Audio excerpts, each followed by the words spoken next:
Tarehe 29 mwezi huu wa 10 2025 ni siku muhimu sana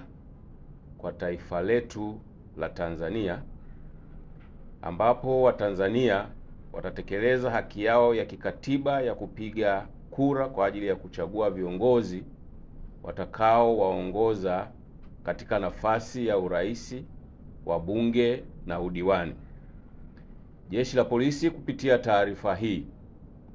lingependa kuhakikishia wananchi na wageni watakaokuwa nchini mwetu kuwa hali ya usalama ni shwari sana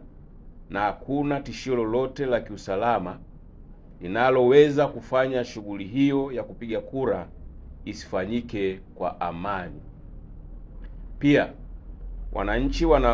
mnahakikishiwa amani na usalama wa kutosha siku ya Jumatano, hivyo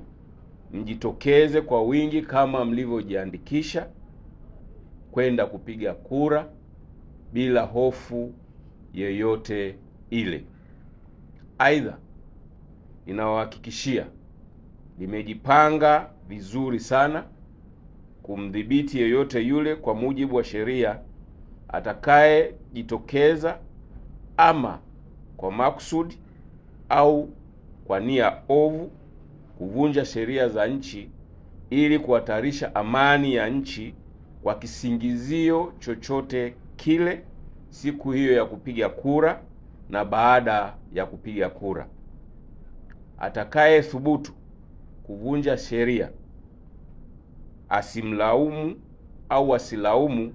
kwa hatua zitakazochukuliwa dhidi yake kwa mujibu wa sheria za nchi, kwani elimu imetolewa vya kutosha na kwa muda mrefu.